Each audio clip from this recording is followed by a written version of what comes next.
Hi everyone and welcome to my YouTube channel. Today we are going to talk about death and what death can bring to us. This is a difficult and scary subject for most of us. If we think about our own death or the death of the other, it's usually very painful. When someone dies around us, if we knew deeply the person, it's always difficult.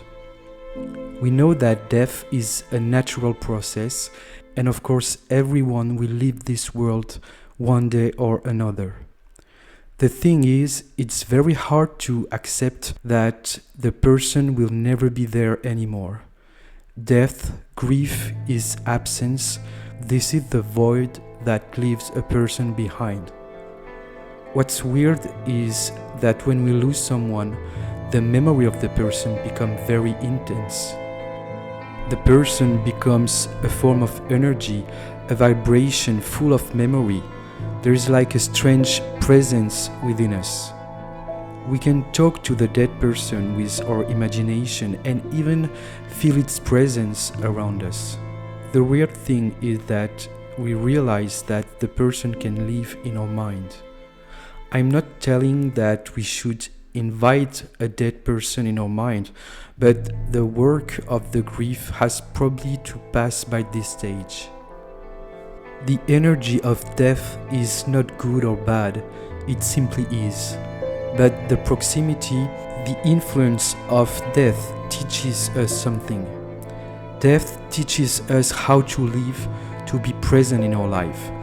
Facing death invites us to live fully our human experience, our incarnation. Death gives us the passion to live, to wake up.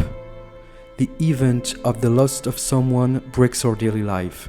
It's a crisis that reminds us that we are only passengers, that nothing is fixed and everything changes. When death is around us, paradoxically, we feel extremely alive. We can feel like there is an emergency to live. Everything seems to be more intense and vivid. The crisis of perceiving death around us creates an awakening to the present moment. The first time I had to deal with death very closely, I saw the person living right in front of me.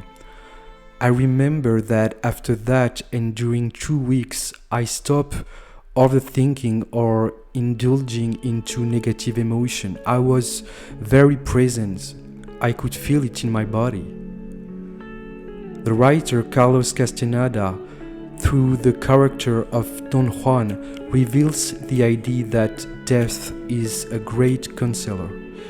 If we could feel death close to us, we could make choices according to these states.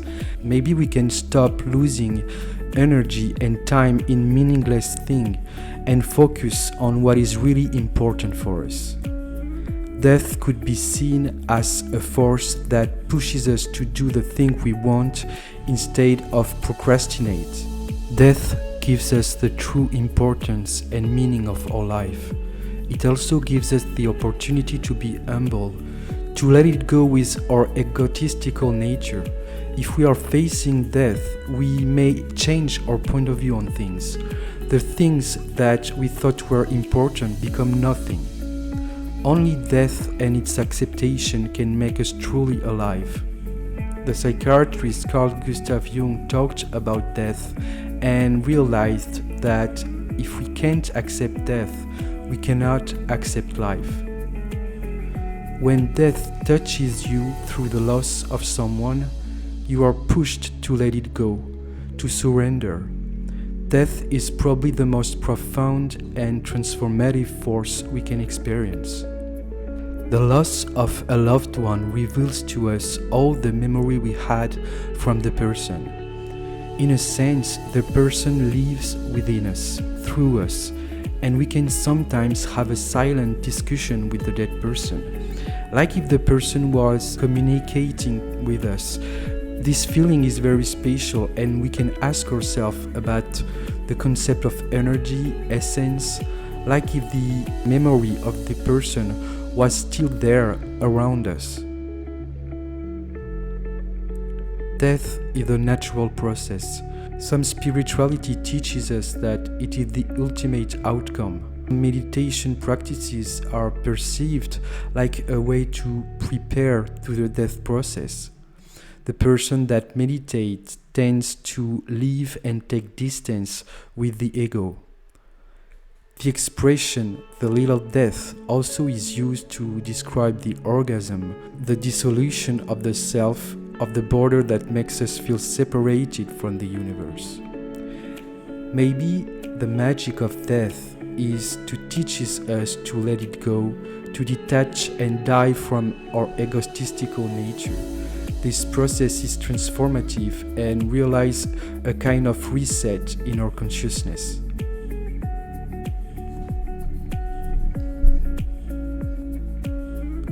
Should we be sad when we face the death of someone we love? Of course, the human heart is attached and the loss of someone is very painful and sad. All humans will live at a moment or another this crisis of death through the loss of someone. But we have to accept this as our human condition. Time is precious and there is a moment when we need to feel the miss of someone. Spirituality teaches us that we shouldn't fall into despair. Life is within us and being alive is also our responsibility. To honor the dead person, we have to continue to live even with the pain of not seeing the one we loved. There is nothing to say about a person that is facing a grief, but showing the life we have within us to support the person. In astrology, death is associated with the sign Scorpio, the 8th house, and the planet Pluto. These three symbols are connected with the idea of crisis and deep transformation. It is also related with energy, what's behind matter. It makes us think about what remains when we are physically absent. Is there an energy that we can contact? The 8th house is about the crises that provoke a loss of any kind. In Taurus, we have the possession and the joy to have.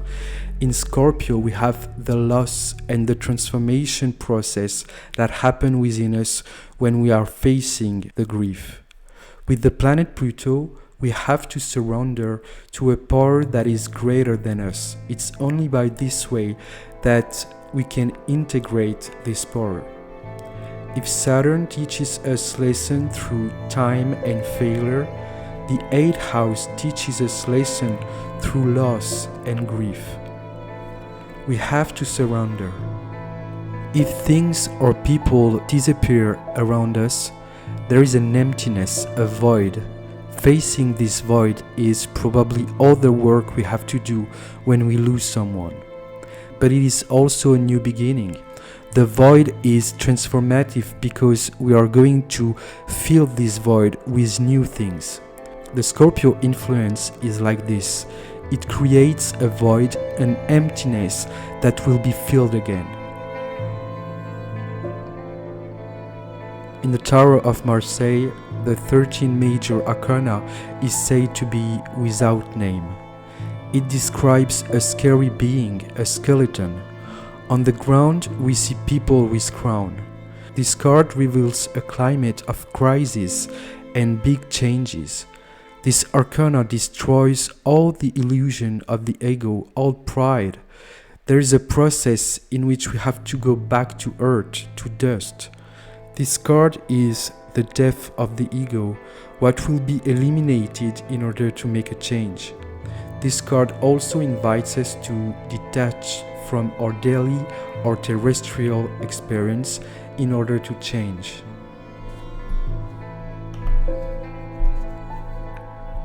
Death is probably one of the most profound influences we can face in our life to start to really being alive. There is also this love of control that we experience with death.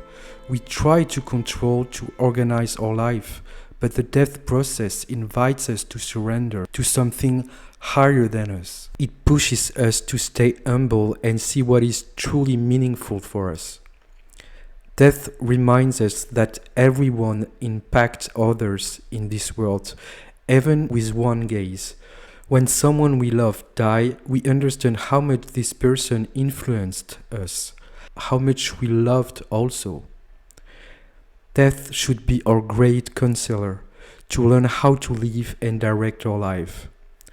Thank you for watching and see you soon. Bye.